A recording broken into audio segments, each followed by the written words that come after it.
독일이 EU의 GDP의 4분의 1을 차지하고 있거든요. 독일 침체라는 것은 전체가 침체되고 있다 할 수 있는 거죠. 근데 독일의 가장 큰 문제가 뭔가 산업 생산 자체가 붕괴된 겁니다. 이 상황이 어느 순간에 팍 무너지는 게 아니고 서서히 쇠퇴하고 성장이 안 이루어지고 산업이 공동화되고 그러니까 따라 생활 수준이 되는 거죠. 이거는 구조적인 문제예요. 재정이 압박이 되고 부채가 증가되고 노동의욕이 적고 실업급여가 관대하고 이런 것 때문에 일을 안 한다 이거잖아요. 그래서 경쟁력이 약화된다는 건데 이게 겉으로는 맞아요. 주장이 틀린 측면은 뭔가니까 복지와 성장은 양립 가능한 겁니다. 우리나라는 모든 면에서 유럽보다 더 나빠요. 출산율이 세계 최저죠. 고령화 속도도 OECD 1위고 50년 가면 인구가 16% 감소하고 모든 사람들이 한국은 멸절할 거라 그러고 있어요. 우리가 거기에서 지금 대책을 못 세우고 있죠. 그리고 지정학적인 압박도 우리나라가 더 심하죠. 우리가 주권이 없거나 이런 문제가 아니에요. 시청자 여러분들 반갑습니다. 저는 진제일의 군사력 이해하기라는 블로그를 운영하고 있는 블로그입니다. 진제일이라 그러고요. 오늘 처음 나와서 여러분들한테 여러 가지 제가 알고 있는 사항을 좀 나누게 된 기회가 돼서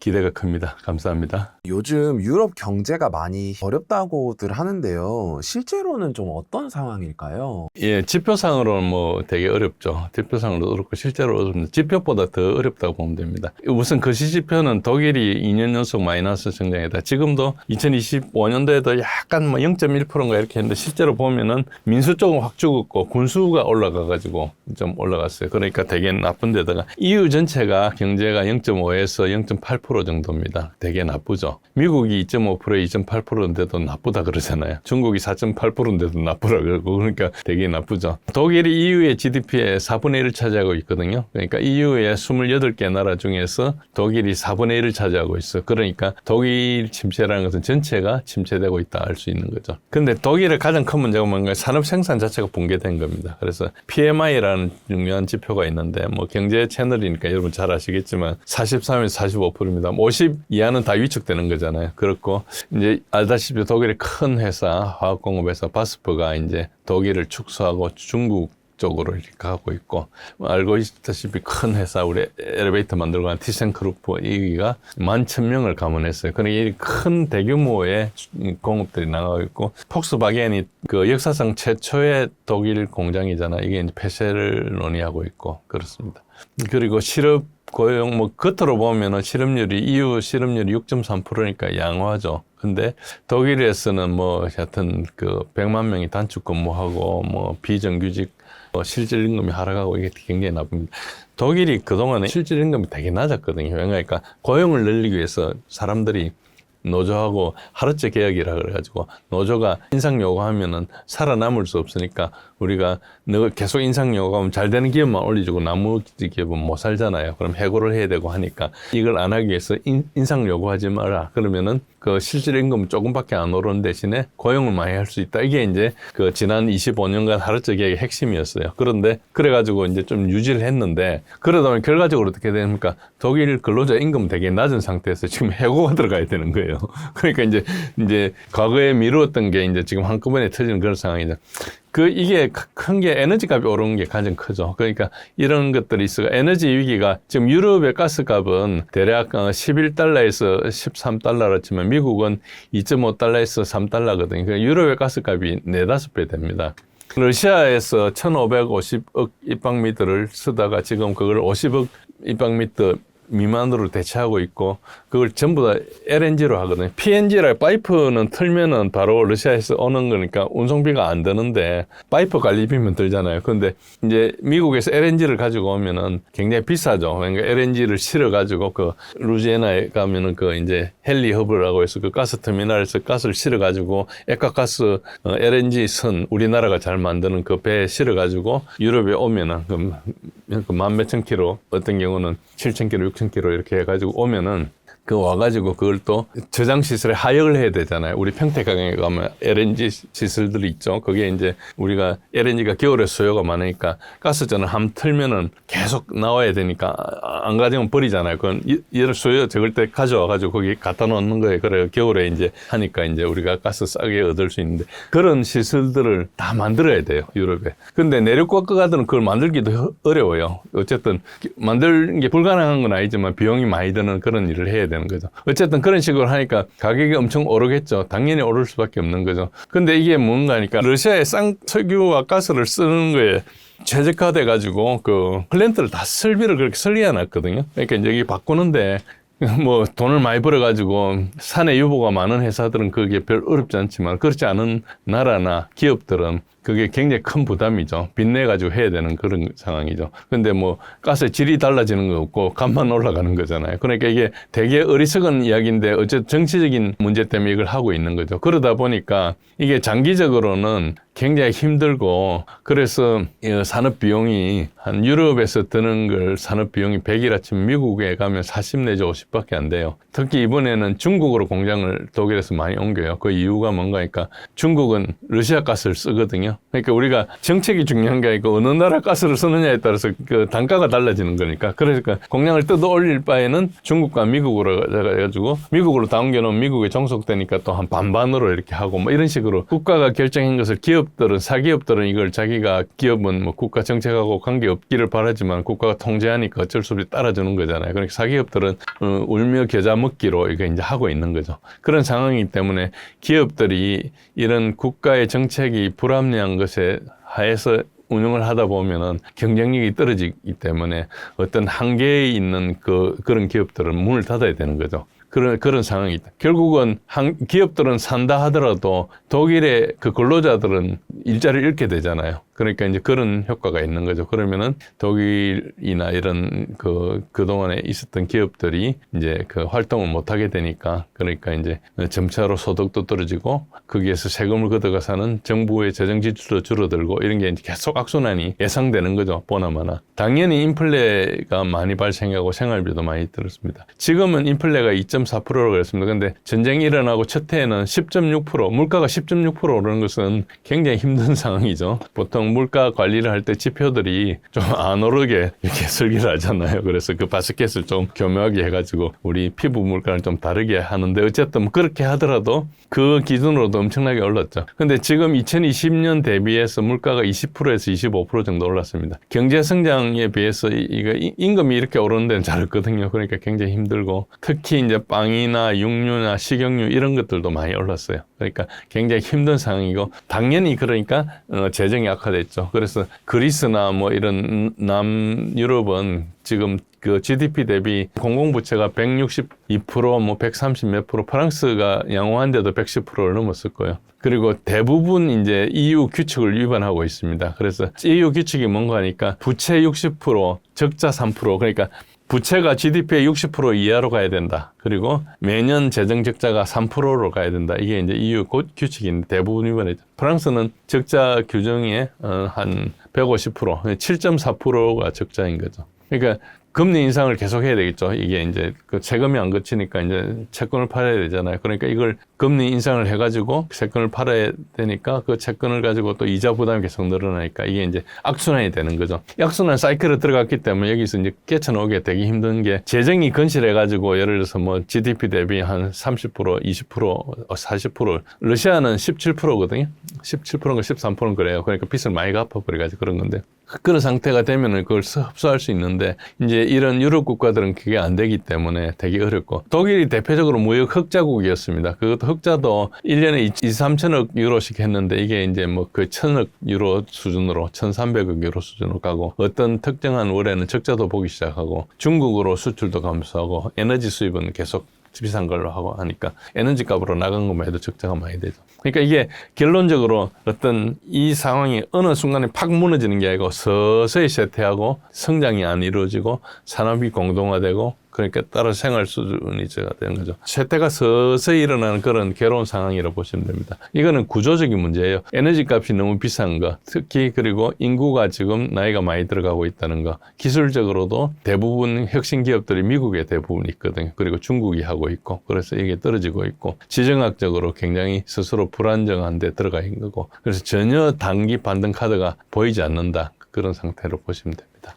그렇다면 이 현재 유럽의 위기는 이 과도한 복지 때문이다라는 말도 있는데요. 이건 좀 사실일까요? 예, 그거는 약간 그 현재 경제 문제를 복지 문제로 이렇게 이제 덮어 씌우는 거죠. 그러니까 복지 문제 주장은 뭔가 그러니까 재정이 압박이 되고 부채가 증가되고 노동의욕이 적고 실업급여가 관대하고 이런 것 때문에 일을 안 한다 이거잖아요. 그래서 경쟁력이 약화된다는 건데, 그래서 사회보장 기여금이 많아서 해외에 이전한다. 이게 겉으로는 맞아요. 겉으로는 맞고, 그런데 이게 뭔지 나중에 일어난 건지는 따지기 힘들어요. 그러니까 주장이 틀린 측면은 뭔가, 그러니까 복지와 성장은 양립 가능한 겁니다. 제가 이제 다른 데서도 한번 소개해드린 적이 있는데, 북유럽 모델이 보면 복지가 굉장히 높은데도 경쟁력이 높은 그런 상황이에요. 그러니까 설계 자체가 되게 중요한데, 특히 일자리 설계가 중요한데, 북유럽 같은 경우는 어떤 거니까 해고가 되게 쉬워요. 해고가 되게 쉬운데, 해고 나서 예를 들어서 우리 같으면 실업급여 같은 경우를 2년 동안 줘요. 그리고 그 직전에 받던 월급의 90%를 줘요. 그러니까 90%라는 것은 오고 가는데 비용이 안 들 거니까, 예를 들어서 뭐 내가 회사 취직을 하려면 옷이라도 잘 입어야 되는데 그런 비용이 안 들고 세금 부담도 적으니까 실업급여가 엄청 관대하죠. 그러니까 내가 해고가 돼도 한 2년 동안은 걱정이 없다. 2년 사이에. 그리고 그다음에 재교육을 많이 시켜요. 그러니까 웬만한 엄청나게 그 어려운 자리 빼놓고 웬만한 사람들은 갈 수 있는 거죠. 그러니까 이게 복지가 잘 설계가 돼 있으니까 엄청나게 이제 경쟁력이 있는 거고, 사실 우리가 뭐 보통 이런 거 할 때 노르웨이 국부펀드 이런 이야기를 많이 하는데, 그러니까 돈을 어떤 식으로 잘 아껴가지고 이걸 쓰느냐에 따라서 이게 달라지는 부분인데, 그걸 설계하는 공무원들이 제대로 설계를 못 해가지고 생긴 그 잘못을 복지 때문이라고 이제 덮어 씌우는 거죠. 그런 측면이 좀 많다는 것이 있고요. 그래서 복지하고 성장하고가 제로섬이라는 생각으로 이야기하는데 제로섬이 아니에요. 설계를 잘해야 된다. 그래서 잘 설계를 하면은 이게 얼마든지 극복할 수 있는 거고, 알다시피 이제 공무원들은 어느 나라든 그 동서고금을 막론하고 자기가 잘못했다 이야기를 하지 않잖아요. 그러니까 뭔가 잘못해가 피해가 엄청 생겼는데도 그 일이 이제 계속 반복이 되죠. 우리가 그걸 인스티튜셔널 메모리라 그래요. 그러니까 어떤 기관이 가지고 있는 기억이 제로 상태예요. 그러니까 지난번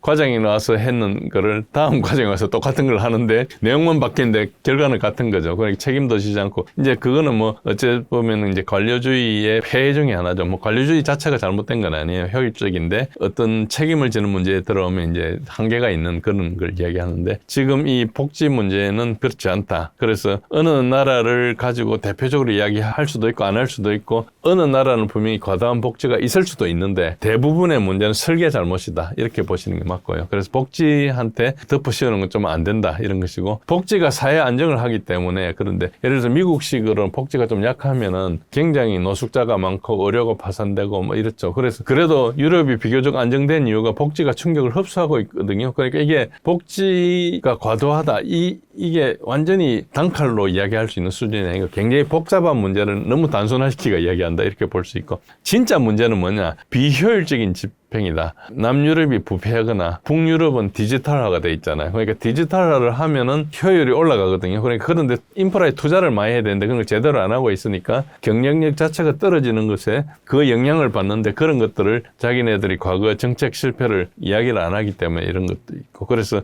중요한데 투자를 안 하는 게 이게 굉장히 잘못된 거고, 그다음에 노동시장 경직된 거. 아까 덴마크 이야기는, 덴마크는 굉장히 우리가 플렉시큐리티 그래요. 굉장히 유연한 노동 정책을 하기 때문에 해고도 쉽지만은 노동자한테도 굉장히 안정적이다. 그런 거고, 그러나 프랑스는 이게 제대로 안 돼 있다 보니 해고가 너무 어려워요. 해고가 너무 어려우면 어떻게 되니까 당장 취직한 사람은 전혀 걱정이 없어요. 그런데 앞으로 취직할 사람들을 취직을 못 시키는 거죠. 여러분들이 기업주가 돼가지고 내가 사람을 고용하는 순간에 4대 보험을 지급해야 되고, 그 다음에 이 사람을 별 문제가 이상은 영원히 고용을 해야 되는 그 상황이 오면은 내가 고용할 그 사업이 엄청나게 확실해야지 할 수 있을 거 아닙니까? 근데 기업가 정치인이라는 것은 불확실성에 도전해가지고 미래 시장을 보는 건데, 그런 행위를 할 때마다 바로 가가지고 이렇게 그 족쇄를 맨다 이러면 이제 소위 말해서, 그럼에도 불구하고 기업가 정신이 뛰어나면은 도전하겠지만 대부분 사람들은 포기하지 않겠습니까? 그러니까 이런 것들이 좀 문제죠. 그러니까 결국은 노동시장이 유연해지면은 소위 말해서 자르기가 쉬우면은 고용하기도 쉬운 그런 상태거든요. 이게 그런 상태인데, 이제 지금 당장 누가 영향을 미칩니까? 실업자들은 별로 영향력이 없어요. 그러니까 직장 구하기도 힘들고 하니까 뭐 정치적인 활동도 전혀 못하죠. 그런데 이제 고용돼 있는 사람들은 안정적으로 수입이 있으니까 내가 가서 투표도 하고 하잖아요. 그러니까 정치인들이 표 주는 그 사람들 신경 쓸 거 아닙니까? 그러다 보니까 계속 이런 문제가 악화되는 겁니다. 시스템 전체를 보고 누군가 책임을 지고 욕먹으면서 해야 되는 정책을 다들 그 정치적인 자기 소위 말해서 햇볕만 받으려 하고 쓴 일을 안 하려 하다가 보니까 이게 되고, 그리고 연금개혁 지원 이런 게 너무 많은 거죠. 은퇴 연령이 너무 낮다 보니까 이게 억압되는데, 우리도 이제 이런 연령 이야기를 많이 하고 개혁 이야기를 많이 하는데 이게 진작됐어야 될 이야기거든요. 우리가 설계했던 이 설계가 다 3, 40년 전에 설계됐던 거예요. 뭐 물론 그 사이에 조금씩 바꾸고 했지만은 평균 수명이 60세 뭐 70세 이럴 텐데 지금 80세를 훨씬 넘어가고 있는데 안 맞지 않습니까? 그러면은 그때부터 미래에 올 걸 대비해 가지고 우리 인구 데모그래픽스에 맞게 나이가 들면은 이걸 어떤 식으로 하든 이게 좀 해야 되는데, 지금 너무 오래되다 보니까 이걸 고치면은 당장 그 이해 당사자가 발생하기 때문에 너무 정치적으로 어려워지는 거죠. 그래서 이제 여유 있을 때 해놓지 않았던 게 이제 갈수록 힘들어집니다. 갈수록 연금 내는 사람은 줄어들고 받는 사람이 늘어나거든요. 그리고 갈수록 오래 살게 되잖아요. 그러면 이제 이게 갈수록 어려워져요. 그러니까 이런 부분을 누군가 책임지고 해야 되는데, 지금 뭐 4년 주기 또 5년 주기로 선거로 이제 권력이 바뀌는 체제에서 이걸 책임지고 나갈 사람들이 없기 때문에 이제 이런 문제가 계속 누적될 거다. 그래서 결국은 복지는 희생양에 불과한 거고, 실제 원인은 유럽이 잘못된 에너지 문제, 그리고 탈산업화, 인구, 기술, 지정학 이런 거에 대해서 게을리했거나 너무 안일하게 했던 것에 대해서 나온 것이고, 뭐 복지를 삭감한다 해서 에너지가 싸질 것이냐, 그건 아니잖아요. 그리고 나간 산업이 다시 돌아오겠어요? 지금 BMW가 뜯어가지고 중국으로 미국으로 옮겼는데 다시 독일로 돌아오겠어요? 그러니까 이게 하면 손실이 일어나고 뽑혀 나간 공장에 새로운 걸 건설한다는 건 어려운 거죠. 그래서 핵심은 복지의 어떤 전체의 양이 아니고 복지의 질 문제예요. 복지가 돈을 얼마나 주느냐 문제가 아니고, 복지가 얼마나 내가 안정적으로 뭔가를 변환을 할 수 있느냐. 산업이 계속 변하거든요. 그럼 거기에 맞는 인력들도 계속 변해야 되고, 그 변화에 대해서 우리가 노동시장이 그 변화에 적응할 수 있는 구조를 만들어줘야 되는 것인데, 그런 걸 하지 않고 이제 여러 가지 프로그램을 많이 만들지만 효과가 있는지 이런 걸 따지지 않고 일단 만드는 것만 가지고 공무원들의 성과를 평가하고 이런 식으로 안 되고요. 실제로 어떤 프로그램이 효과가 있어야 되고 그 증명된 것들을 계속 이제 고안하고 해야 되는 굉장히 고민이 많은 문제를 제대로 안 되니까 어느 나라나 할 것이 복지가 희생양이다. 당장은 맞는 말이지만 약간 무책임한 말이죠. 유럽의 현재 상황이 우리나라와도 좀 비슷한 점이 있을까요? 예, 뭐 여러분 들어보셨으면은 우리나라하고 되게 비슷하다고 생각하셨을 겁니다. 우리나라는 아까 말씀드린 그 모든 면에서 유럽보다 더 나빠요. 출산율이 세계 최저죠. 그러니까 유럽의 인구 문제를 이야기하면 이탈리아가 합계 출산율 1.24, 뭐 독일은 1.46이에요. 근데 지금 우리는 0.72거든요. 그러니까 고령화 속도도 OECD 1위고, 그러니까 2050년 가면 인구가 16% 감소하고 모든 사람들이 한국은 멸절할 거라 그러고 있어요. 그리고 우리가 거기에서 지금 대책을 못 세우고 있죠. 2070년도에 중위 연령이 63세고 55년도 가면 연금이 고갈된다 이런 이야기를 하고 있죠. 그러니까 크고 제조업도 엄청나게 위험하죠. 지금 현재 위험하다는 게 아니고요. 상당히 잘 나가고 있는데 엄청나게 많은 부분에서 중국 같은 데 추월을 당하고 있죠. 아직까지 몇 개 유지하고 있는데 이게 얼마나 유지될지는 우리 모두가 사실 불안해하고 있잖아요. 그리고 뭐 그렇고 에너지는 작업률이 우리가 세계 최저 수준이죠. 그러니까 15%니까 뭐 OECD 최하 수준이죠. 뭐 몇 가지 있긴 있는데 대부분은 그렇고요. 그리고 지정학적인 압박도 우리나라가 더 심하죠. 우리나라가 세계 최대로 심하고, 뭐 우리가 사드 사태도 겪었지만은 뭘 하나 뜻대로 한다는 게 다른 나라한테 뭐 영향을 미치는 게 우리가 주권이 없거나 이런 문제가 아니에요. 이게 영향 자체가 다른 거죠. 그래서 뭘 하더라도 물론 이제 중국이나 이런 데서 우리가 미군을 우리나라에 두고 있으니까 이제 그런 부분에 신경을 쓰겠지만은 그게 이제 중국이 힘이 커지면 커질수록 그 영향력에서 우리가 벗어나기 좀 더 힘들거든요. 그런다고 미국 영향력이 있는 게 나쁘거나 그런 이야기가 아니고 우리 지정학적인 어떤 계산이 그렇다는 거죠. 그리고 북한도 공식적으로 핵 보유국이 아니지만 사실상 핵 보유국이잖아요. 그러니까 우리 안보도 굉장히 어렵고, 그렇게 하면서 또 뭐 러시아하고 관계를 척져 가지고 지금 우리가 좀 벗어나기를 좀 힘들고, 그래서 제가 러시아하고 관계를 개선해야 된다 이야기를 여러 번 했는데 어쨌든 그런 뜻도 있고, 복지 국방 문제도 유럽은 복지가 우리보다 훨씬 낮아요. 우리나라가 복지가 상당히 낮은 편인데 이것도 계속 증가하고 있거든요. 그리고 뭐 국방도 유럽보다 우리가 좀 많이 지출하고 있기 때문에 앞으로 국방의 부담은 상대적으로 덜하기 때문에 그렇지만, 재정 악화가 지난 4년간 부채가 44%에서 54%가 됐습니다. 10년 후에 가면 얼마 되겠습니까? 거의 100%까지 가지 않겠습니까? 10년, 15년 지나면은. 그러니까 이게 재정 악화는 거의 뭐 눈에 보입니다. 그러니까 이게 당장 오지 않았을 뿐이지 속도 자체가 4년 사이에 부채 비율이 그 GDP의 10%, GDP가 뭐 제자리 있지 않는데도 10% 이상 올라간 거거든요. 이 10% 사실상 계산해 보면 25% 올라간 거예요. 44%에 55%, 10% 포인트가 올라간 건데 부채 증가 속도는 25%로 올라간 거예요. 그러니까 이게 연간으로 따지면 얼마나 많이 올라갑니까? 이거 복리로 따져보면 조금 있으면 곧 거의 100% 된다는 근무할 수 있죠. 그럼 유럽처럼 됩니다. 그리고 우리가 한국 청년들 체감 실업은 한 20% 정도 된다 그랬죠. 실제 실업은 그렇지 않지만. 그리고 이제 가장 큰 게 주택 문제죠. 주택 가격이 우리가 1년에 벌어들인 소득의 주택 평균 가격이 몇 배냐 이 지수가 있습니다. 그래서 뭐 미국 안 된다 6, 7배 이렇게 돼가지고 그 많다 이런데 우리나라 20배입니다. 그러니까 거의 주택이 불가하잖아요. 이 주택 가격이 오르는 게 우리가 인구가 감소하는 원인 중에 하나거든요. 그리고 그 원인 중에 큰 원인 중에 하나예요. 근데 주택 가격을 떨어지게 하면 세수가 줄어들잖아요. 그러니까 정부는 주택 가격을 떨어지게 하지는 않고 뭔가 매수를 바라는데, 그러니까 당장 세수는 안 줄어들지만은 청년들이 안 생기니까 장기적으로는 세수가 떨어질 수밖에 없겠죠. 그러니까 임금에 대비해서 주택 가격이 몇 %냐 이게 되게 중요한데, 이게 우리나라 20배입니다. 20배니까 한 10배 정도 가도 아마 인구가 늘기는 힘들 거예요. 그러니까 한 5배 이하로 낮춰야 되는 거죠. 그러니까 거의 혁명적인 일이 있어야 되는 그런 것이거든요. 그래서 우리는 지금 산업 구조는 유럽과 봤을 때 유럽과 한국이 거의 비슷해요. 중후장대 사업이 하고 디지털 전환도 약간은 우리도 몇 가지 있지만은 뭐 일본이나 이런 데보다 낫지만 아직까지도 이제 이게 완전히 우리가 압도하지 않고 대부분 플랫폼들이 파항들이 와가 하잖아요. 구글이나 우리 뭐 이런 것들 우리도 내부적으로 많이 했지만 이제 큰 거대 자본을 가지고 사업하는데 시장을 장악하는데 실패했기 때문에 로컬리 이렇게 하고 있죠. 지금 네이버하고 카카오가 하고 있는데 이게 또 뭐 잘하고 있는 거지만 어쨌든 국내 중심으로 조금 하고 있다고 볼 수 있죠.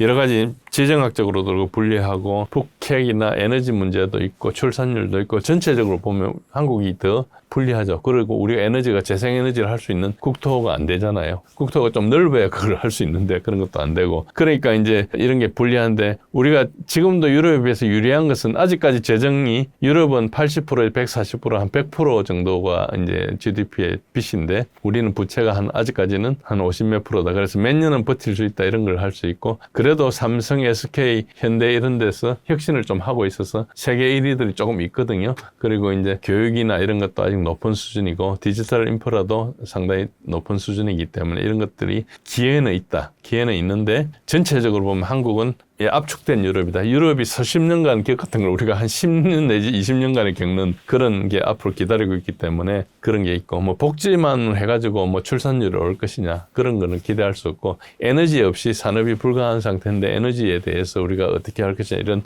숙제가 있죠. 기업 개개들은 다 혁신성이 있고 경쟁력이 있어요. 그렇지만 그걸 받쳐주는 것들이 이제 어느 정도냐 되게 힘들죠. 그래서 에너지도 다변화도 계속 노력해야 되고, 특히 우리는 에너지 거래하는 데하고 관계를 끊으면 안 돼요. 그래서 계속 제가 러시아하고 관계를 해야 되는 게, 우크라이나 전쟁하고 한국하고 무슨 관계가 있어요. 그리고 아까 말씀드렸듯이 큰 틀에서 보면은 아시안계에 대해서 어째 보면은 인종차별적인 전쟁이 계속 몇 세기 동안 계속되고 있는 그 끝자락에 있는 게 지금 우크라이나 전쟁이거든요. 그런데 우리가 정책적으로 러시아 편을 든 것이 아무리 우리의 정책적인 한계가 있었다, 미국과 관계고 유럽 관계가 있었다 하지만 거기에 대해서 우리가 좀 아쉬움이 많아요. 그냥 우리하고 관계가 있기 때문에 딱 떨어졌어야 됐는데, 그때 너무 이건 어느 정부의 문제가 아니에요. 문재인 정부 때부터 윤석열 정부 때까지 같이 제재에 동참했거든요. 그거 안 할 수 없는 그런 입장이 있지만 그래도 뭔가 조금 더 나은 안이 있어야 됐다 생각하고 특히 지금은 정부가 바뀌었으니까 이런 것들에 대해서 한러 관계를 굉장히 강화해야 되고 우리가 에너지 안보가 굉장히 중요하기 때문에 이런 게 되게 중요하고 그리고 지금 이 미국이 어떻게 봐야 되는가 하니까 하루아침에 망할 나라는 아니고 아직까지 패권을 가지고 있지만 점차적 약화되면서 이게 물에 빠진 사람이 누구 잡고 있는 것 같아요. 우리가 그 잡히면 같이 빠지는 거잖아요. 그런 차원에서 이걸 봐야 돼요. 그래서 우리가 옛날에 세계 GDP의 뭐 거의 절반 정도를 하던 미국하고 같이 있는 게 아니고 그건 6.25 때는 그랬죠. 2차 대전 끝나고. 근데 지금은 미국 자체가 상당히 어려운 상태인데 그래서 미국하고 같은 동맹국들을 내셔널 시큐리티 스트래티지라는 걸 작년 말에 발표했잖아요. 그거 자세히 보면은 미국 동맹국들 자산은 다 내 자산이다. 이걸 써내는 거예요. 그러니까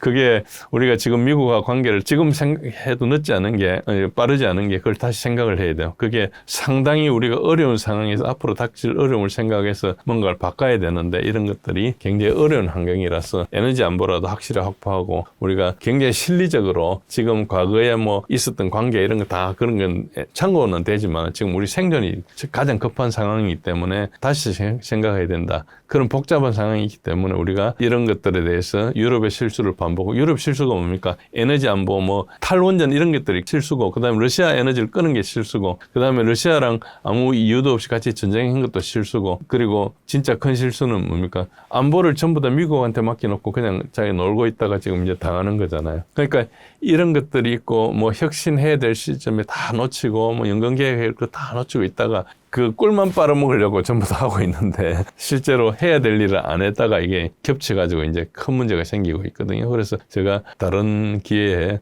유럽이 조금 있으면 동남아 오빠도 못해진다고 계속 이야기를 했는데 그건 뭐 실제로 그렇다는 게 아니고 그 정도로 심각하다. 유럽이 급격하게 떨어진다. 이걸 이야기한 것이고 지금 우리 또 그런 길을 걸으면 안 되기 때문에 이제 그걸 피해야 된다. 이런 것을 말씀드리고 싶습니다. 제가 경제 원탑에 처음 출연해서 시청자 여러분들을 만나 뵈었습니다. 이제 러우전과 뭐 유럽 등 다양한 주제에 대해 말씀드렸는데 오늘 질문에 이제 경제 분야가 좀 포함됐는데 지정학적인 내용을 살피다 보면은 뭐 경제 분야를 어느 정도 알게 됩니다. 근데 이제 제가 경제는 제 전공이 아니거든요. 물론 문외한도 아닙니다. 제가 박사과정 다니면서 8과목 정도 경제학을 했거든요. 그러니까 상당 부분 알고 있습니다. 그렇지만 제 전공 분야가 아닌데 대해서 제가 뭐 전체적인 대체적인 내용 정도를 틀리지 않게 말씀드린 정도지 진짜 깊이 있는 이 말이 맞느냐 안 맞느냐 학자들 간에 쟁점이 되는 분야가 있다. 그래서 그에 대해서 제가 권위 있는 답을 드리는 건 아니고 대체적으로 드린 말씀이니까 그걸 좀 깊이 있게 하시려면 조금 더 그 논점을 접하시고 그리고 드린 말씀 중에 러우 전쟁에 대해서 잘못 알려진 부분을 많이 말씀드렸거든요. 그래서 추가적인 사항이 궁금하거나 최근에 이란을 둘러싼 내용이나 이런 것들 중에서 궁금하시면 제가 운영하고 있는 진제일의 군사력 이야기라는 블로그가 있습니다. 거기에서 많은 글들을 하고 있으니까 방문하셔서 소통하고 추가적인 논의가 필요하면 하나의 방법이 될 것 같습니다. 네, 감사합니다. 트럼프는 최근에 러우 전쟁 종전 협상에서 좋은 소식이 나올 것이다 라고 말을 했다고 하는데요. 이 말이 좀 시사하는 바는 무엇일까요? 저는 뭐 꾸미지 않고 말씀드리겠습니다. 듣기 좀 거북하실 줄 모르지만은 트럼프의 말은 그야말로 아무 의미가 없습니다. 그러니까 트럼프가 리얼리티 쇼를 10년간 운영한 분이잖아요. 그래서 미디어에 엄청 밝아요. 그래서 어떤 화두를 던져주면 그게 여러 가지 사람들의 인식을 좋게 할 거다. 이 인상이 있기 때문에 협상을 앞두고는 상대방을 혼란에 빠뜨리기 위해서 하기도 하고 뭐 어쨌든 여러 가지 이야기를 하는데 트럼프의 말 그 자체는 아무런 가치가 없고요. 그 사람이 하는 행동이 이제 가치가 있는데 보통 던지는 말 중에 한 절반 이상은 다른 사람들이 속아주는 그게 이제 하나의 이점이죠. 트럼프가 다른 정치인들과 달리 자기 말을 지키지 않은 것에 대한 불이익이나 이런 걸 보지 않고 금방 말을 바꾸거든요. 그러니까 정치인으로서 하나의 강점이죠. 그런 측면이 있습니다. 표면적으로는 러시아하고 실질적인 소통을 재개했다 이런 뜻이고 러시아 측의 협상 의지를 확인한 건데 또 다른 한편으로는 이게 뭐 좋은 소식이라는 게 약간 누구한테 좋은 소식인지 모르잖아요. 전체한테 다 좋은 소식이 있기는 힘들죠. 그러니까 협상이라는 게 제로섬 게임이니까. 그래서 그런데 어쨌든 우크라이나의 압박을 좀 강화도 하고 있고 우크라이나 압박 카드는 가지고 있어요. 지금도 우크라이나가 미국 없으면 전쟁을 못하는 상황이니까. 그리고 외교적인 것도 미국이 다 뒷받침해주고 있는 상황이죠. 그래서 이걸 가지고 현실을 받아들이라 이런 메시지를 줄 수도 있는데 그런데 트럼프가 그러면 이게 전쟁이 끝나기를 바라느냐? 그것은 잘 모릅니다. 그런지 안 그런지. 진짜 끝내기를 바랬다면 일찌감치 끝낼 수 있었거든요. 1년 전에 이미 끝낼 수 있었습니다. 근데 그렇지 않다는 것은 내심은 바라지 않고 있을 수도 있다는 거죠. 그래서 그 사람 말을 다 들으면 안 되고 실제로 이해관계나 이런 걸 계산을 해봐야 되는데 어쨌든 가장 큰 것은 현재 2026년 중간선거도 있고 하니까 성과를 좀 홍보해야 되고 어쨌든 정치적 자산을 축적해야 됩니다. 계속 이렇게 결실이 있든 없든 대화를 시도했다, 협상을 시도했다 이 그 자체를 쌓는 게 되게 중요하거든요. 그런 측면이 있고요. 그런데 한편으로는 협상의 당사자가 있는데 이 협상의 당사자는 러시아입니다. 미국, 유럽, 우크라이나 과거 4년 전에 한편이 돼서 전쟁을 했던 이 상대에 러시아가 딱 유일하게 있기 때문에 러시아가 이 협상 조건을 받아들이느냐 안 들이느냐가 되게 중요하거든요. 그래서 다른 사람 말 들을 거 하나도 없고 러시아 말을 딱 들으면 됩니다. 협상이 어떻게 가고 있는지. 나머지는 대부분 잡음 정도로 보시고 뭐 배경음악 이 정도로 보시면 됩니다. 주의할 것은 푸틴의 초기 목표가 비나치와 비무장화 이것이 여전히 유효하고 러시아가 지금 군사적으로 굉장히 우위에 있기 때문에 양보할 동기가 전혀 없는 상태입니다. 한편 젤렌스키는 지금 양보하면 거의 정치적 목숨뿐만 아니고 실제로 생물학적 목숨도 위험한 그런 상태죠. 그리고 유럽은 전쟁을 원하고 있습니다. 유럽은 한 번도 어떻게 전쟁을 멈추자고 이야기를 하지 않고 계속 푸틴을 악마하고 있죠. 유럽을 어떻게 보시면 되는가? 유럽의 EU의 외교부장인 이제 카야 칼라스가 이제 EU의 외교를 총괄하는 사람이죠. 유럽을 대표해서 하는 사람인데 아직 푸틴을 안 만나고 있습니다. 푸틴을 만나지 않는 이유가 푸틴이 전쟁 범죄자라는 거예요. 전쟁 범죄자는 입증된 적도 없는데 그런 주장만 가지고 만나지 않는데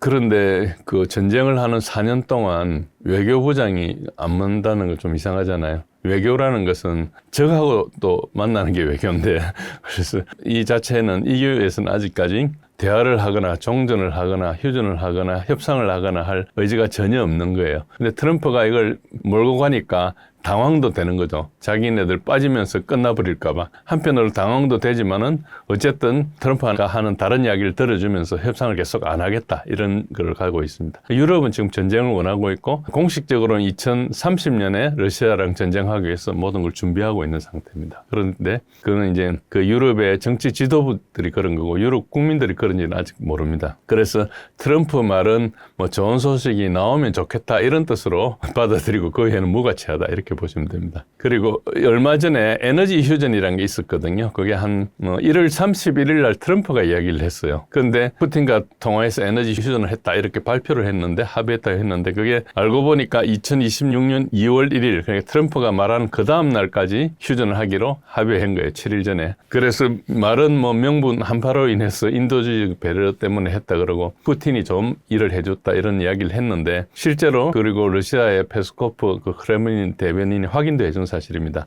2월 1일까지 7일간 유효하고 그리고 이건 키예프라고 이야기했어요. 그 키예프만 그러니까 키예프가 수도가 너무 그러니까 보기 뭐 하니까 이제 안 해주겠다 이런 거기만 이제 공격을 안 하겠다 이런 이야기를 했다고 그러는 것 같고 트럼프는 자기가 서면을 요청했는데 푸틴이 수락했다 이래가지고 뭐 전체 우크라이나 전체에 대해서 그랬다 이야기를 하는데 요 주장은 좀 엇갈립니다. 그러나 명시를 하지 않았기 때문에 양쪽 주장이 맞지 않나 생각을 합니다. 예, 젤렌스키는 어떻게 반응하는가 하니까 이 소식을 뉴스를 통해서 들은 거예요. 그러니까 이상하잖아요. 일주일 전에 합의를 했다 그러고 그 이야기를 끝나기 바로 전날 이야기를 한다다가 젤렌스키는 모르고 있었다는 이야기니까 그 이야기는 뭔가 하니까 젤렌스키나 우크라이나가 모르고 이런 걸 했다는 그런 뜻으로 볼 수 있죠. 그래서 이거는 상당히 협상 루프에서 우크라이나가 좀 배제돼 있거나 뭐 아니면은 우크라이나 내부에서 배제가 있을 수 있겠죠. 그러나 뭐 대통령이 이걸 모르고 있다는 것 자체가 말이 안 되지 않습니까? 그래서 이게 협상에 대한 소통이 원활하지 않구나 이런 걸 좀 알 수 있습니다.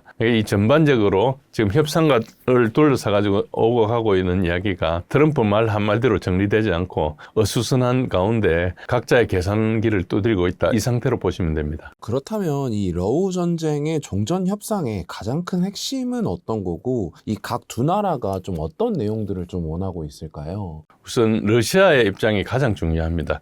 러시아는 이 요구 조건이 변하지 않고 계속 줄기차게 요구하고 있는 상황이거든요. 그래서 러시아가 요구하는 것은 되게 뭐 많지만은 핵심이 뭔가 하니까 지금 4개 주를 병합했습니다. 도네츠크, 루간스크, 자포로지아, 헤르손 4개 주를 병합을 언제 했는가 하니까 2022년 9월에 병합을 했습니다. 왜 병합을 했는가 하니까 그전까지 돈바스 내전이 일어났을 때 돈바스 자치공화국들하고 우크라이나하고 민스크 협정을 2번이나 맺었고 그 이후에 다시 이제 그 지켜지지 않아서 2022년 2월 24일 날 특수 군사 작전이라 하면서 이제 전쟁을 일으켰는데 그리고 나서 바로 이틀 후에 협상이 일어났어요. 그걸 한 달 정도 협상을 했는데 그 협상 결실물이 이스탄불 코뮤니케라는 게 있습니다. 그건 양쪽이 이제 법적으로 비준을 받고 서명을 해야 되는 건데 그 전까지 간 단계였어요. 그 상태에서 보리스 존슨 수상이 와가지고 협상을 말리고 우크라이나 보고 전쟁을 계속해라 전쟁이 됐어요. 그러니까 러시아 입장에서는 민스크 1협정, 민스크 2협정을 지키지 않았고 그 다음에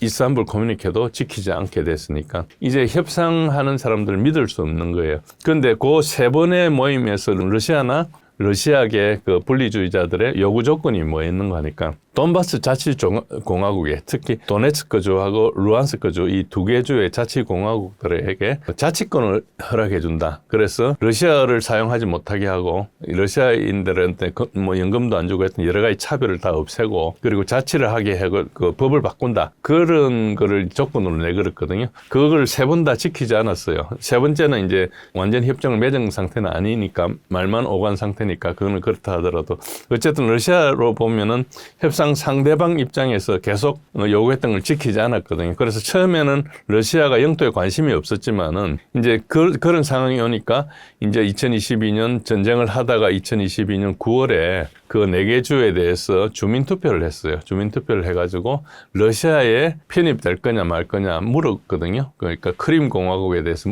했듯이 똑같이 물었는데 95% 정도 찬성을 해가지고 러시아에 합병을 했어요. 그래서 러시아 헌법에는 그 4개 주가 이미 자기 나라로 돼 있습니다. 러시아의 법에는. 그리고 우크라이나는 자기 땅이었으니까 당연히 자기 나라로 돼 있죠. 그래서 이 4개 주는 양 나라에 다 법적으로 자기 나라로 돼 있는 상태예요. 그런 상태니까 과거에는 그 영토를 신경 안 썼지만은 왜 4개 주에 대해서 영토를 러시아가 합병했는가 하니까 자치권을 주겠다. 그리고 뭐 이런 걸 협정을 안 지키니까 결국은 자기가 통제할 수밖에 없다 이래 되는 거죠. 이렇게 통제하면 자기 땅으로 만드는 그 경제적인 이익도 있을 수 있지만은 전쟁으로 부수진 걸 다 재건해야 되고 그 2022년 9월부터는 거기에 있는 이제 우크라이나 주민들 새로 이제 러시아 국민들 된 사람한테 다 연금을 주거든요.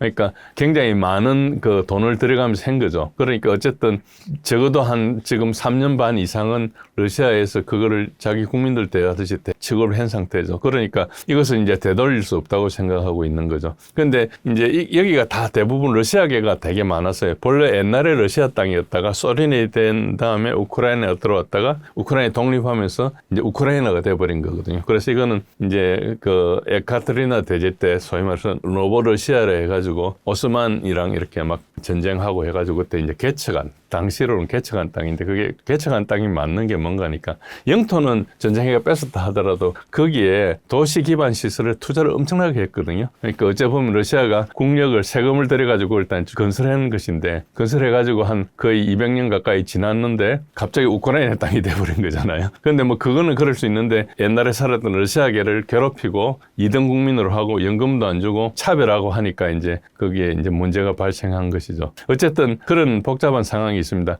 그래서 이제 4개 주 인정이 되게 중요하고 그래서 이거 하고 그 다음에 그 우크라이나가 어떤 상태가 되든 우크라이나가 나토에는 가입하지 않는다. 오스트리아나 스위스 같은 중립을 요구하는 거예요. 그리고 우크라이나가 무장을 안 해야 된다. 그래서 이건 병력이 20만 이하다. 뭐 이건 20만 이하라고 명시한 적은 없습니다. 유럽이나 우크라이나 쪽 이야기는 60만에서 80만 이야기까지 왔었는데 이스탄불 커뮤니케 할 때는 그게 러시아에서는 6만 5천 명을 주장했고 그리고 우크라이나에서는 10몇만을 주장했었어요. 그때 이제 그러다가 말았는데 지금 러시아에서는 15,000명에서 2만 명 주장한다고 요구한다는 그런 이야기가 떠돌았습니다. 그러나 이 숫자들은 전혀 확인되지 않는 것이고 언론에 자주 나오는 이야기를 이제 인용한 것입니다. 그리고 당연히 그러니까 러시아 본토까지 올 수 있는 중화기들을 제한한다 이렇게 보고 있는 것이고요. 그리고 정치적으로 비나치화를 해야 된다. 이 비나치화가 왜 중요한가 하니까 우크라이나가 네오나치라는 세력이 있다는 것과 이게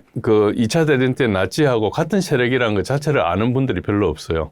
이게 실제로 그렇거든요. 그래서 우크라이나에서 국민 영웅으로 받아들이는 사람이 스테판 반데라인데 그래서 우리가 이 네오나치들을 반데라이트라 그래요. 부를 때. 근데 이 나치에 대해서는 학술적으로 다 증명이 돼 있는 상태입니다. 언론에 보도만 잘 안 돼 있는 상태고요. 그리고 우크라이나 전쟁이 일어나기 전까지는 서방 언론에서도 이 나치에 대해서 보도를 많이 했어요. 많이 했는데 전쟁이 일어나고부터 이제 나치가 아니고 민주주의 국가로 지금 바뀐 상태죠. 그러니까 여러분들 그 어느 시점에서 우크라이나에 대해서 아느냐에 따라서 이게 다른데, 전쟁 나고 난 다음부터 우크라이나에서 아는 분들은 민주주의 국가에 독재자 푸틴이 와가지고 뭐 침략했다 이렇게 이제 보고 있는 거고, 그 전에부터 알고 있었던 분이나 그 전 거를 좀 추적해가지고 아는 분들은 이게 2014년도부터 굉장히 우크라이나 정치가 이상하게 됐구나, 이걸 아시는 분들은 이게 네오나치라는 걸 받아들이고 있죠. 그래서 이거 아는 정도에 따라서 완전히 내용이 다르다, 이게 중요하고요. 그래서 이런 것들을 요구하고 있습니다.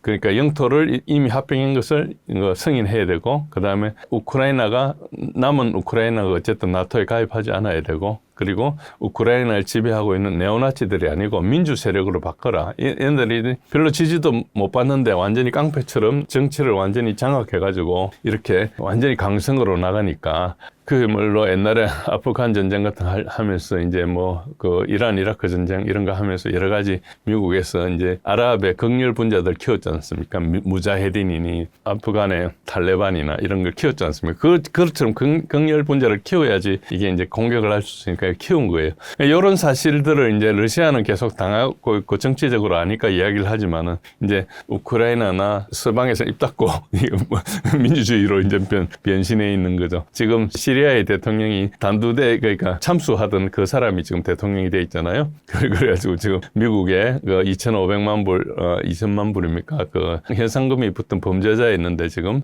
트럼프 대통령도 만나고 이렇게 다니고 있죠. 그러니까 미국의 이익에 있으면 범죄자도 갑자기 영웅으로 바뀌고, 그리고 영웅도 범죄자로 바뀌는 이런 상황이 있죠. 그러니까 이런 부분에 대해서 조금 한 단계 넘어가면은 대부분 아시는데, 표면에서 보면 잘 모를 수 있습니다. 그래서 뭐 모르는 게 여러분이 잘못은 아니지만은, 이걸 깊이 있게 이제 좀 관심을 가지려면 이걸 좀 아셔야 되고, 그래서 기본적으로 러시아가 이야기하는 것은 2022년 4월에 예산불 합의했던 그 원칙을 고수하고 있고, 그 이후에 바뀐 사항들 4개 주에 대한 법적 인정, 그거를 이제 하겠다. 요걸 선언한 게 2024년 6월 14일 날 푸틴이 공식적으로 선언했어요. 러시아 외교부에 있는 간부들 그 세미나에서 이렇게 선언을 했어요.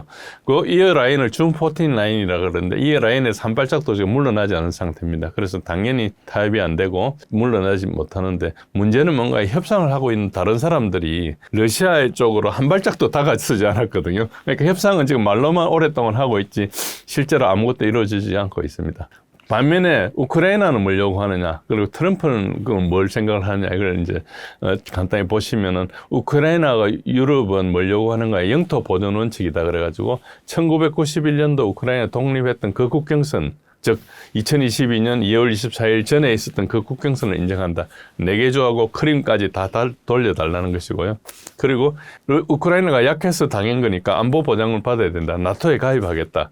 아니면 이스라엘식으로 다자 안보를 하겠다. 그런 이야기를 하고 있고, 그 우크라이나 재건을 지원해야 된다. 5천억 달러에서 1조 달러를 내놔라. 그리고 전쟁 범죄를 처벌하겠다. 그래 푸틴은 ICC에 기소돼 있으니까 전쟁 전범 재판을 받아야겠다. 그러니까 우크라이나는, 유럽은 자기네들이 전쟁에서 졌다고 생각하지 않고 전쟁에서 이겼다고 생각하면서 요구를 하는 걸 하고 있죠. 그러니까 전쟁에서 이기고 있는 러시아가 보기에는 좀 코웃음 칠만하죠. 이 내용들도 러시아 입장에서는 받아들이지 못하는 거죠. 이 주장이 맞다 틀리다 이야기하는 게 아니고 상대방 주장들을 제가 말씀드리는 것입니다. 그럼 트럼프 중재안은 뭐냐? 트럼프는 영토는 현 실효 지배선을 유지하자. 즉 우리가 6.25 하면서 막 전쟁을 하다가 휴전 협정을 맺은 다음에 현 붕괴선에서 그대로 이제 휴전을 했지 않습니까? 그거와 똑같이 현 실효 지배선을 유지하자. 그러니까 이렇게 되면 사실상 러시아가 그때까지 정복한 땅을 먹는다, 이걸 승인해 주는 상태죠. 우크라이나 입장에서 보면 양보하기 힘든데, 또 러시아 입장에서 보면 자기가 선포한 땅을 아직 다 확보도 못했는데 이렇게 하니까 좀 안 되겠죠. 그러니까 여튼 그러나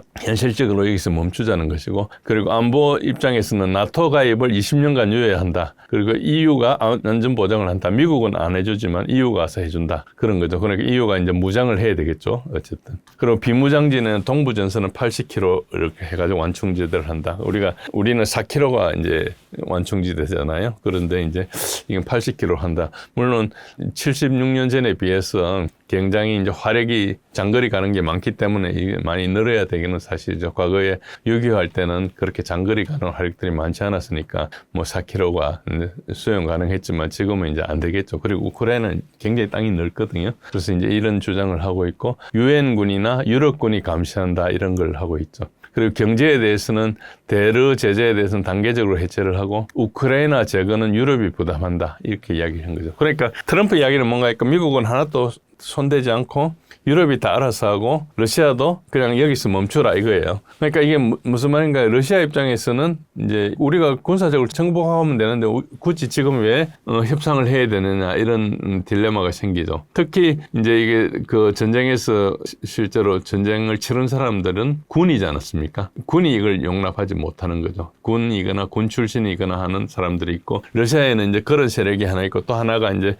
올리가르라 해가지고 러시아의 여러 자산을 가지고 있는 재벌들이 있거든요. 이 재벌들은 서방하고 뭔가 틀려야지 이제 이 돈을 가지고 나갈 수 있으니까 잘 되기를 바라고. 그러니까 러시아 내부에서도 이 알력이 있는 겁니다. 사실은 알력이 있고 러시아의 국부 펀드를 지금 가지고 있는 키릴 드미트리가 가지고 있는 재산이 운영한 자산이 한 100억 불에서 200억 불밖에 안 돼요. 그 나머지 러시아의 외환 보유국을 차지한 한 7천억 불은 대부분 누가 가지고 있는 거니까 전부 재벌들이 가지고 있어요. 이 재벌들이 90년도에 러시아 땅을 다 차지했었거든요. 러시아의 중요한 걸 다 빼가지고 어디에는 그러니까 로스트헬드 가문이 이제 그 소위 말해서 다 가지고 있었죠. 우리 조지 소로스나 뭐 망한 나라에 소련이 망하면서 거기 있는 국유재산을 다 빼돌려 가지고 사실상 가지고 있었어요. 그러니까 이제 이 재벌들은 뭐 호와이어트도 있고 온갖 그 사치스러운 생활을 런던에 가서 하거든요. 그런데 이제 그거를 이제 막아 놓으니까 이 사람들이 이제 굉장히 힘들었죠. 그러니까 러시아 내부에도 푸틴이 쓰러지기를 바라는 사람이 있는데 그 사람들은 뭔가니까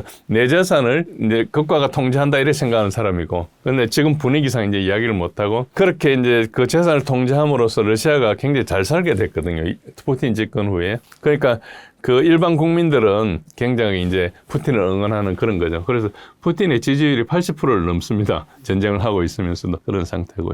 어쨌든 그런 상태이기 때문에 이 트럼프의 중재안으로 다시 돌아가면은 러시아가 양보할 수 없는 조건을 계속 내걸고 트럼프가 이런 거 이야기하는 거고, 그리고 양쪽에서는 안 물러나고 있죠. 그러니까 트럼프는 뭘 하는 거니까 문제를 해결할 생각은 없는 거예요. 그러니까 아무것도 해결하지 못한 상태로 그냥 봉합하자는 거거든요. 지금 수술하려고 개복을 했는데 그냥 수술 안 하고 다치는 거나 비슷하잖아요. 그러니까 전혀 받아들일 수 없는 거죠. 그래서 자세히 보면 트럼프는 실제로 아무것도 안 하고 있습니다. 여러 가지 말이 화려하고 있지만 자기가 책임지고 위험을 감수할 일을 전혀 하지 않고 있거든요. 그러나 왜 이 협상이 진행되는 거 하니까 약간 정치 공세가 있어요. 러시아 입장에서는 이제 바이든 정부 3년 동안 아무것도 못하다가 트럼프가 들어와가지고 이제 뭔가 협상이라도 하고 있으니까 이게 이제 하나의 시발점이 될 거라 생각해가지고 트럼프마저 이제 이렇게 거부해버리면 이제 협상이 완전히 없이 전쟁으로 돌아갈 수밖에 없지 않습니까? 그러니까 조건이 좋든 안 좋든 협상하는 척이라도 하고 협상에서 뭔가 하려고 하고 있고, 그다음에 이제 유럽에는 지금 미국 아니면 전쟁도 못 하는데 지금 전쟁을 좀 해야 될 상황이라고 생각해요. 전쟁 분위기를 만들고 있는데 우크라이나가 항복해버리면 유럽은 아무것도 안 되잖아요. 그러니까 우크라이나가 항복하지 않고 버텨주기를 바라는 거죠.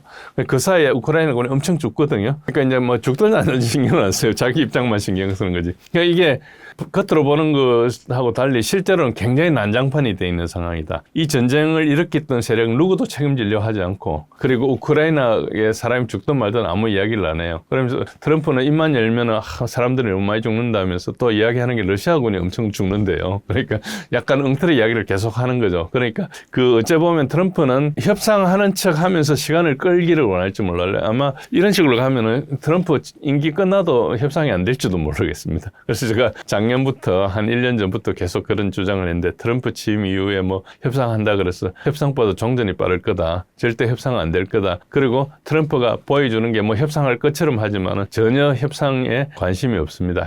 협상하는 척만 하고 있죠. 그래서 요거를 여러분들 속으면 안 됩니다. 트럼프가 뭐를 가져올 것 같이 하지만 전혀 그렇지 않고, 지금도 이걸 알 수 있는 게 뭔가 협상의 맥락에서 보면은 이 러시아는 항상 자기 이야기를 전혀 멈추지 않아요. 특히 고위 관리들이 라브로프 외무장관, 우샤코프 그 외교 보좌관, 그러니까 우리 같으면 안보 보좌관 같은 그런 거죠. 안보실장 같은 그런 분이고, 그 다음에 네벤지아라고 주 유엔 러시아 대사가 있는 이 사람들이 이제 외교 라인에 있는 최첨단의 세 사람이지 않습니까? 나와가지고 각 언론에서 인터뷰하는데 내용을 전면 부인해요. 안보 보장을 하겠다고 뭐 이야기했던 게 다 부인하고 타협도 불가하고, 유럽에 대해서는 네벤지아 같은 사람은 거의 방송 불가 수준의 그냥 비난을 하고 있어요. 그런데도 실제로는 뭐 여러 가지 시도를 하고 있지만 이게 전부 하나의 뉴스 정도를 만드는 거지 실제로는 아무것도 일어나지 않고 있다, 이렇게 보시는 거 말고 실제로 협상은 전혀 이루어질 수 없다. 협상이 이루어지려면은 한쪽이 자기 정치 생명을 거의 던져야 되는 상황이기 때문에 안 이루어진다. 그래서 협상에 전혀 속지 마시고, 협상이 일어난다 하면은 누군가 크게 양보했다는 거죠. 그게 뭐가 됐든 양보를 했다는 게 있어야지 이제 가는 그런 상황이다, 이렇게 하시면 됩니다. 그렇다면 이제 각 두 나라가 협상이 아닌 전쟁으로 인한 종전이 발생하게 된다면 향후 어떤 미래가 좀 펼쳐지게 될까요? 예, 이제 군사적인 종전 시나리오가 가장 답변하기 힘든데 이게 왜 힘든가 하니까 러시아의 의지에 달려 있는데 이걸 공표를 안 해요. 공표를 할 수가 없는 거죠. 그러니까 협상을 하는데 우리 목표가 우크라이나 전체를 먹는 거다, 이렇게 하면서 협상을 할 수는 없잖아요. 그러니까 협상이 진행되고 있기 때문에 러시아가 실제 의도는 숨기고 있는데, 많은 사람들이 생각하기로는 우크라이나는 국가는 일단 붕괴된다 봐야 된다. 지금도 우크라이나가 국가를 유지할 수 없는 수준의 피해를 입고 있거든요. 근데 일단 동부 우크라이나, 특히 이제 드네프로강 중심으로 키예프를 포함해서 동부 우크라이나는 다 러시아로 갈 거다는 이런 이야기가 있고요. 서부에 있다면은 르비프 중심으로 폴란드 영향권에 있는 이 과거 소련 이전에 이제 폴란드 땅에 우크라이나 사람이 살았어요. 그때 우크라이나가 잠시 우크라이나는 국가를 만들기도 했었는데, 그 혼란기에 만들기로 했었는데 우크라이나라는 국가가 있은 적은 처음이거든요. 그러니까 1991년 완전히 독립하기 전까지 처음이었어요. 그 전까지 우크라이나는 국가는 없었어요. 우크라이나의 그 민족주의자들이 19세기의 민족주의 발흥에 따라서 우크라이나 민족주의로 일으켰던 사람들, 스테판 반데라 이런 사람들 대부분 폴란드의 갈레지아 지방에 있었는데, 폴란드 자체도 1차 대전 전에 없었다가 1차 대전 끝나고 다시 생겼거든요. 그러니까 유럽의 정치 지형은 언제 그 실제 국경도 바뀌고 하니까 굉장히 혼란스럽겠지만, 어쨌든 그 폴란드 사람들이 있었던 거기에 우크라이나의 원류가 있었어요. 그런데 소련이 되면서 이제 소련의 합병이 돼가지고 소비에트 소셜리스트 이제 리퍼블릭 오브 우크라이나라는 걸 만들었죠. SSR이 이제 4개가 만들어져가지고 하나가 소련이 됐는데, 그걸 하면서 이제 우크라이나로 들어왔는데, 크루시초프가 우크라이나 출신이고 브레즈네프도 우크라이나 출신이에요. 그래서 크루시초프가 우크라이나에 대해서 굉장히 많이, 그래서 과거 러시아 땅들을 우크라이나에 편입해 준 거죠. 그래가지고 소련이라는 나라 안에 우크라이나 공화국이 굉장히 넓은 행정적인 그걸 차지하고 있었고, 거기에 그때 크림도 거기에 포함시켜줬어요. 그러니까 굉장히 영토를 많이 확장한 게 거의 이제 소련 시절에 우크라이나라는 공화국의 행정부가 그렇게 컸는데 독립을 하면서 그걸 다 떼갔어요. 그러니까 소련이 굉장히 혼란한 시절에 그걸 떼가지고 궁극적으로 소련의 폴리티뷰로, 그러니까 정치국에서 그걸 결정한 것이죠. 그게 이제 뒤에 이렇게 전쟁으로 이어질지 그때 생각을 못한 거죠. 그때 뭐 소련이 붕괴되는 그런 입장이라서. 어쨌든 그렇게 된 겁니다. 그러다 보니까 이제 이 우크라이나 사람들이 왜 이 우크라이나의 정치가 잘 안 되는 거니까, 이미 나라 운영 경험도 없는 데다가 다민족 국가를 운영하잖아요. 그러니까 이게 굉장히 부담스러운 거죠. 그러면서 이제 이 사람들이 정치적 경륜도 없고 하니까 이제 민족주의자들이 나와가지고 다른 민족들, 우크라이나족이 아닌 러시아계를 굉장히 차별하고 이렇게 했거든요. 인종청소를 했죠. 그러니까 돈바스 내전을 하면서 14,000명을 죽였거든요. 그러니까 큰일을 한 거죠. 그런 것들 이제 있기 때문에 아마 그래서 드니프로강 서쪽만 우크라이나 될 거다, 이런 이야기도 있고, 아니다, 르비프 있는 거기 한 6개 주만 우크라이나를 하고 그 나머지는 완충지대로 할 거다, 이런 이야기까지도 있는데, 그게 그냥 해보는 이야기가 아닌 것이 전쟁으로 원체 파괴가 돼버려가지고 재건하기도 되게 힘들어요. 웬만한 데는 지뢰를 하도 많이 묻어놔가지고 지뢰 파는 데만 몇십 년 걸리거든요. 그걸 지뢰를 묻어놓으면 그 농사 짓기도 힘들잖아요. 그러니까 이런 것들이 것들이 지금도 그 우크라이나에 벌써 2021년도인가 언젠가 이 전쟁 나기 전이었는데 누가 캠핑 가가지고 1차 대전 때 묻혔던 게 폭파해가지고 죽고 한 적이 있거든요. 그러니까 100년 된 것도 터지잖아요. 그러니까 그런 것처럼 이 전쟁을 한번 하고 나면은 사람들 살기가 되게 힘들어져요. 뭐 잘 걷어내는 방법이 없거든요. 잘 걷어내는 방법으로 지뢰를 묻을 수는 없잖아요. 그러니까 이게 되게 힘든 거고 크루스크 침공하고 후퇴하면서 그 근처에 지뢰를 많이 묻어난 걸 북한군이 와가지고 그걸 정리한다고 이제 그런 이야기가 있었거든요. 그러니까 어디까지인지 모르지만 크루스크 지원하고 있고 수미에 들어왔는지는 모르겠어요. 그런데 그런 것들이 실제로 지뢰 까는 것은 뭐 그냥 금방 깔지만 다시 제거하는 데 시간이 굉장히 많이 걸리는 그런 작업이다. 그러니까 이런 시나리오가 어디까지 갈지는 잘 모르고요. 두 번째 시나리오는 그래서 이제 4개 주하고 크림주만 하면은 끝낼 거다 지금 요구한 것처럼. 그리고 그 대신에 이제 휴전을 강요해가지고 우크라이나가 사실상 항복 문서에 서명을 하고 중립화, 비무장화, 뭐 나토 영구 포기 이런 걸 하겠다. 이런 식으로 소위 말해서 전쟁은 러시아가 요구하는 것까지 들어주지 않고 지금 요구하는 수준에서 그냥 러시아 것만 들어주고 만다. 이런 게 있고요. 지금 러시아 군이나 이런 데서는 이 오데사를 완전히 장악해야 된다고 이야기하고 있습니다. 그 이유는 뭔가 그러니까 오데사가 계속해서 영국이 흑해에서 러시아를 통제하기 위해서 이제 크림을 결국은 크림이거든요. 이제 크림은 거의 200년, 180년 전에 크림 전쟁이 있었잖아요. 영국이 그때 당시에 러시아, 제정 러시아랑 상대로 전쟁했던 건데 영국과 러시아는 그레이트 게임을 하면서 러시아가 진출한 건 다 막았어요. 특히 이제 우리한테 영향이 있었던 러일 전쟁 끝나고 나서 우리가 을사 보호조약이 생겼으니까 러일 전쟁이 굉장히 중요한데 러일 전쟁을 누가 했습니까? 일본 제국 해군하고 육군이 했는데 그 일본이 무슨 돈이 있을까 전쟁했겠어요. 그 돈을 영국의 로스차일드가 줬어요. 전쟁 자금을. 그러니까 영국은 러시아가 세워놓은 돈을 다 막아야 되는데 자기가 이까지 오긴 힘드니까 동남아 정도까지 홍콩 정도까지 와 있으니까 이제 그 다음에 북쪽은 이제 일본을 꼬투기 가지고 일본하고 협정을 한 거죠. 그러니까 그 정도로 러시아가 진출하는 것을 계속 막아왔거든요. 그것은 이제 지정학적인 하나의 과제로 생각하고 있어요. 그게 옳고 그르고의 문제가 아니고 영국이 식민지를 가지고 대영 제국 운영하면서 그건 거의 400~500년 동안 이제 크게 누렸고 특히 인도를 다스릴 때부터 시작해가지고 한 300년 가까이를 제국을 운영하는 입장에서 보면은 2차 대전 끝난 지금도 자기들이 제국의 어떤 주인이라는 이런 생각을 가지고 있거든요. 그러니까 당연히 러시아는 하나의 아프리카 같은 나라로 보는 거예요. 그리고 러시아의 모체가 몽골이지 않습니까? 몽골하고 싸우다가 이제 몽골식으로 정치 제도가 만들어지고 했으니까 어째 보면은 아시아의 피가 섞인 사람이라 해가지고 러시아를 그 유럽인으로 안 봐요. 그리고 히틀러가 한 이야기가 뭡니까? 히틀러가 나중에 고백을 할 때 사실은 자기는 유럽 사람들을 꿈꾸는 걸 자기가 실행한 거다. 그러니까 즉 러시아 사람들을 아시아 사람들을 보고 이제 공격을 한 그 정신이 이어나오고 있거든요. 그러니까 우리가 지금 여기에 서방에 붙어 있는다는 것은 우리가 가만히 생각해보면 좀 우리는 모순적이에요. 그러니까 아시아에 대해서 차별을 하고 아시아계 사람들, 몽골 사람들을 소위 말해서 굉장히 멸시하고 인종으로 보지 않고 하는 그 세력이 이야기를 하는데 우리가 서방의 끝자락에 붙어가 일본하고 한국이 들어가 있는데 일본은 자기네들 그랬어요. 타라 이꾸라 해가지고 자기가 유럽계 인종이라 생각했어요. 아시아에 머물고 있으면 이제 그 소위 말해서 문명국이 못 된다 그래가지고 100년 전부터 100년도 더 됐죠. 타라 이꾸 아시아를 벗어나서 구라파로 들어간다. 그게 타라 이꾸지 않습니까? 그러니까 이 사람들은 자기네들이 머리도 노란 머리가 됐으면 좋겠고 이런 정도로 생각하는 사람들이에요. 그래서 뭐 머리 노랑 머리 들인 것도 80년대 일본 사람들 제일 먼저 시작했고요. 그런 사람이고 우리는 일본하고 다르잖아요. 우리의 소위 말해서 우리 한민족으로서 어떤 자부심이 있는데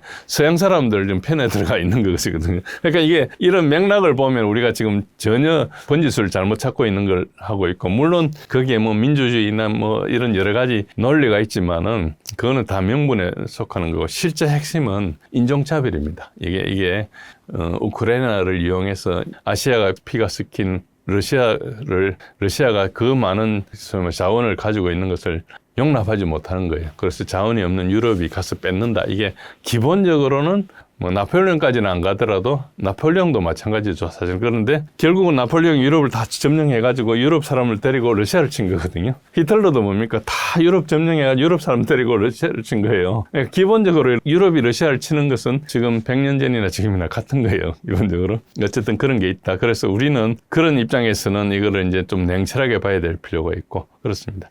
그래서 이제 이렇게 되면 유럽은 그럼 어떻게 될거냐. 종전을 했다 칩시다. 뭐 시나리오가 1도 있고 2도 있는데 어쨌든 우크라이나는 지금보다 굉장히 약화된 상태일 거고 러시아는 그냥 자기가 전쟁 끝나고 회복하는 그런 상태겠죠. 근데 이제 유럽 안보 질서는 어떻게 됩니까? 일단 나토를 유지할 수 있느냐 없느냐가 되게 중요해요. 그러니까 집단 방위가 되느냐 안 되느냐. 근데 엄밀하게 이야기하면 우크라이나 나토 회원국이 아니었고 나토 회원국을 가입할 수 있도록 MAP, 멤버십 액션 플랜을 만들어라. 나토에 가입하기 위해서 몇 가지 조건이 있는데 그걸 해라는 정도였지만 실질적으로는 우크라이나가 나토의 32개 나라 중에서 나토와 같이 훈련한 훈련 횟수로는 따지면 한 5등에서 6등 정도 돼요. 계속 훈련시켰거든요.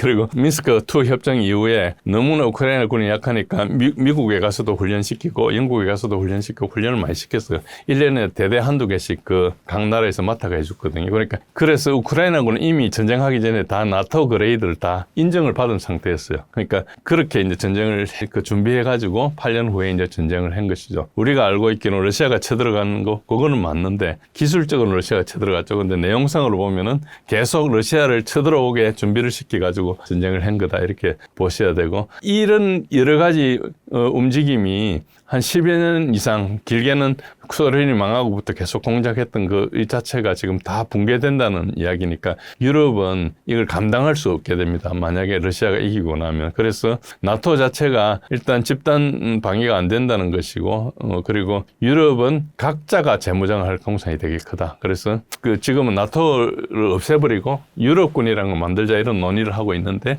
군사력을 건설하고 무장한다는 것은 최소한 10년, 15년이 걸리는 일입니다. 그래서 하루아침에 쉽지 않다는 것이고 그 다음에 이제 EU가 나가지고 외교를 방해하고 했기 때문에 EU의 책임론이 등장할 것이고 그래서 EU가 해체될 가능성이 상당히 높다. 현재는 EU 해체될 가능성이 굉장히 사실상 높습니다. 현재 프랑스에서는 프렉시트라는 걸 하고 있어요. 시위를. 방송이 잘 안 되고 있죠. 그렇게 되고 그리고 러시아의 지역 패권은 이제 과거에 움츠러든 데서 나가가지고 지금 벨라루스를 넘어서 조지아 그리고 몰도바 이런 데도 영향력이 확보된다. 그래서 조지아 전쟁을 2번이나 했는데 러시아가 어째 보면은 거기서 사실상 회복한 상태고 체첸도 다 회복한 상태고 러시아를 상대로 여러 가지 괴롭혔던 것에 대해서 이제 벗어날 수 있다는 측면이 있죠. 그리고 전 세계에서 미국의 영향력이 급속히 약화된다. 왜냐하면 아프간에서 20년, 이란에서 전쟁, 이란에 최근에 뭘 했잖아요. 그리고 지난 1월 달에 소위 말해서 모사드랑 CIA, MI6가 들어가가지고 반체제 운동도 하고 했던데 이런 것들도 이제 대부분 다 드러났으니까 이런 거 하고 우크라이나 이런 거에 대해서 계속 전쟁을 했는데 사실상 다 패전을 한 상태거든요. 그러니까 미국이 굉장히 약화되겠죠. 그러니까 미국이 그럼에도 불구하고 힘이 강하고 유럽이 아무것도 없다 보니까 이제 유럽이 적자적으로 올 것이냐 미국한테 있을 것이냐 이런 복잡한 이야기가 있는데 각국들은 되게 약합니다. 그러다 보니까 유럽이 이제 자기네들이 아예 그냥 모든 걸 포기하고 나갈지 아니면은 지금이라도 EU처럼 다시 단합을 해가지고 자기 주권을 버려가면서 그 EU의 일원으로 살아갈지 그것이 어떨지는 모르겠습니다. 그러나 어느 상황도 러시아랑 관계를 끊으면 유럽은 이제 성공하기 되게 힘들고 한편으로 미국은 이제 안보 보장을 계속 이야기하는데 이 이야기도 굉장히 내용이 다릅니다. 루비오가 공식적으로 국무장관이잖아요. 근데 루비오가 러시아하고 회담하는데 안 나와요. 그 말은 미국의 외교 라인이 공식적으로 러시아랑 외교 관계를 하고 있지 않다는 이야기예요. 비트코프나 이런 특사 위주로 가고 있거든요. 이거는 이제 사적인 트럼프가 개인적으로 사업을 하거나 이런 데서는 도움이 될지 모르지만은 공식적으로 러시아 입장에서는 저 사람이 누군데 하느냐. 특사라는 것은 그냥 대통령이 가진 임시적인 거잖아요. 의회가 승인해 준 자리도 아니고. 그러니까 이런 걸 가지고 하니까 공식적으로 법 체계에 있는 국무장관이 안 나서는 거죠. 그러니까 이것만 봐도 지금 이 협상 자체가, 대화 자체가 굉장히 질이 낮은 단계다 이걸 알 수 있고요. 미국이 그 국무장관 이런 이야기를 했어요. 마르코 루비오가 미국이 백스탑을 하겠다, 우크라이나를 100% 안보 보장하겠다 이런 거 막 주장을 하거든요. 그리고 위성 정보도 제공하고 영국, 프랑스 부대가 전쟁 끝나고 그거 가면은 계속 미국이 지원해주겠다 이렇게 이야기하고 그리고 이제 비공식이지만 특사인 비트코프는 막대한 진전이 있었다. 협상 시작 이래 뭐 최대 진전이다. 외부에는 잘 모르겠지만 이거 큰 진전이다. 이런 주장을 하고 있는데 그게 이야기가 러시아한테 물어보면 들은 적 없다거든요. 그러니까 루비오한테 직접 러시아가 동의했냐 물으면 러시아는 아직 동의 안 했다 그래요. 그러니까 무슨 말이에요? 그냥 자기네들끼리 이야기했다는 거잖아요. 그러니까 안보보장 논의 자체를 러시아가 인지하지 못하고 문서로 전달해 준 것도 없고 드래프트도 없는 상태고 자기들끼리 하고 있는 거예요. 그러니까 이 언론에 나온 수준이 이게 그냥 그 우리 찌라시 수준밖에 안 되는 이야기를 계속 하고 있는 거예요. 그런 식으로 왜냐하면 공식적으로 이야기를 하고 나면 그 책임을 져야 되니까 그걸 못 하고 있는 거죠. 그래서 이 주장 자체가 대화가 지금 전혀 이루어지고 있지 않는 상태인데 모양만 갖추고 있다. 이렇게 보시면 되고요. 그리고 영국과 프랑스 지상군 배치 계획은 여러 번 이야기했어요. 뭐 한 2년 전부터 마크롱 이야기하기도 하고 뭐 영국이 프랑스가 뭐 이야기하고 러시아는 들어오면 바로 때리겠다 그랬거든요. 그러니까 이거 자기네들끼리 하는 이야기죠. 그렇게 볼 수 있습니다. 이 어떤 구조가 있는가 이렇게 협상을 하려는 게 전쟁의 당사자가 우크라이나인데 우크라이나는 대리였어요. 처음부터 자기가 뭐 전쟁의 목표도 없고 뭐 마냥 끝까지 지킨다는 거 말이 안 되잖아요. 전쟁을 하는데 어떤 목표를 둬야 되는데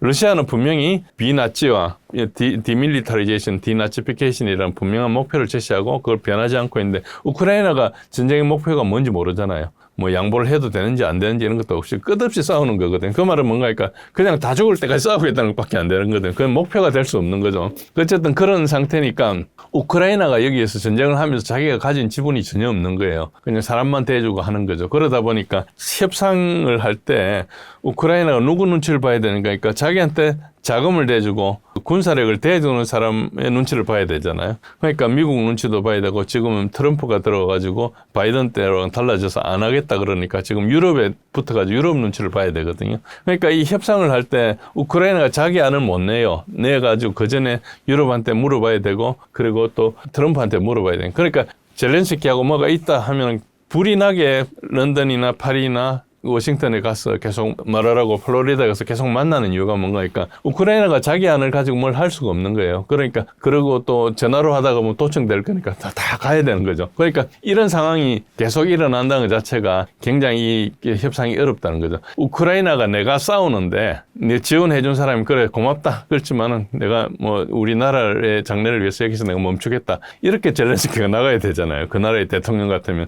그런 상태가 전혀 아니다. 그러니까 계속해서 휘둘릴 수밖에 없는 게 자기의 모든 사람들을 심지어 젤렌스키 경호원도 다 영국 출신이라는 말도 있었어요. 뭐 어디까지 사실인지 모르겠는데 어쨌든 그런 정도로 이제 상당히 다른 세력에 의해서 지배당하고 있다 이렇게 봐야 되고 당연히 이러다 보니까 정보 공유가 부재하겠죠. 정보가 젤렌스키도 있고 러시아는 한쪽이에요. 그렇지만 여기는 세 쪽이니까 미국, 유럽, 우크라이나가 있는데 유럽에 내에서도 영국이 1등이고 그다음에 프랑스하고 독일은 그다음이에요. 그다음에 이제 그 앞에 행동대장을 쌓는 폴란드 같은 데가 있고 그러니까 이게 굉장히 복잡한 기준이니까 그 정보가 제대로 안 되죠. 그러니까 폴란드나 발틱 삼국은 어째 보면 이게 사냥개처럼 앞에서 왕왕 짓는 데거든요. 뒤에서 이제 영국이 조정하고 있고 이런 큰 구도다 보니까 이 협상에 막상 들어가면은 되게 어려운 거예요. 얘기가 잘 될 때는 아무 문제가 없는데 좀 망가지기 시작하면 이제 잘 안 된다 이런 게 있죠. 그래서 미국은 이걸 가지고 자기가 뭔가 협상했다고 막 포장을 하고 합의 임박하지만은 대부분 과장된 진전이고요. 그리고 러시아는 협상에 사인할 때까지 실제로 종결할 때까지 아무 이야기를 안 해요. 그러니까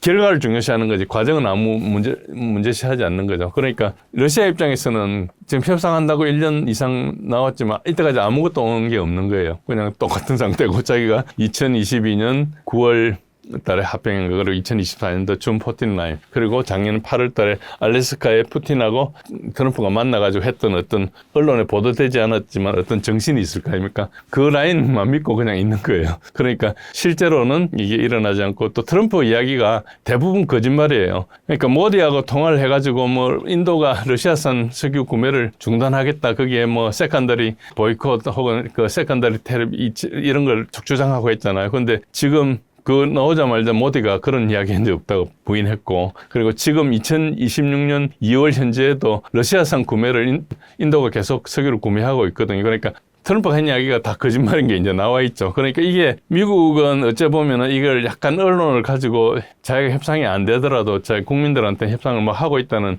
신용을 해야 되는 그런 입장에 있다 치면은 러시아는 그 자기가 협상이 실제 될 때까지 이제 신중하고 결과에 책임을 지죠. 푸틴은 뭐 지지율이 80% 되니까 선거 결과에 엄청 신경을 쓰지 않지 않습니까? 그리고 굉장히 좀 장기적인 포석을 할 수 있는 반면에 트럼프는 이제 4년마다 대통령이 바뀌는 데다가 또 2년마다 중간선거가 미국의 굉장히 큰 권력인 의회가 바뀌기 때문에 거기서 또 지면은 그야말로 또 탄핵당할 수 있거든요. 그러니까 이제 굉장히 촉박한 단계에서 움직인다. 그래서 미국이 굉장히 불리한 입장에 있는 거죠. 이런 상태에서는 누가 책임을 지고 유럽이나 우크라이나를 다 타일렀어야 한 앞으로 너가 이게 사는 길이다. 이런 걸 할 수 있어야 되는데 이걸 제한할 수 없는 거죠. 그리고 여러분 아셔야 될 게 미국이나 유럽이 조금씩 삭고 있거든요. 그러니까 쇠퇴하고 있는 권력에서 어째 보면 이런 현상들은 지도력 부재로 나타나는 거죠. 그래서 겉으로 되게 떠들고 있지만 굉장히 약한 상태다. 이걸 아셔야 되고 당연히 협상 실패할 수밖에 없습니다. 그래서 상이한 당사자들에게 상반된 약속을 계속 남발하면 아무리 협상 전에 예비로 이야기를 하지만은 그거를 누군가 다 들어줄 수 없기 때문에 언젠가는 어디선가는 어긋장이 나거든요. 그러니까 이런 것들이 지도력이 굉장히 중요한데 이게 새 세력이 되면 말로 실제로 나라는 30개 나라가 있는 거예요. 30개 나라를 대변해서 협상을 이끌어 간다는 것은 엄청난 카리스마와 엄청난 조직력이 있어야 되는데 지금 트럼프는 굉장히 리얼리티 쇼 호스트 수준의 일을 하고 있거든요. 그러니까 전문적인 외교 전문가도 아니고 미국의 협상팀들 보면 그냥 정치인들이지 외교술이 없는 사람들이죠. 그러니까 이게 잘 안 먹혀 들어간다.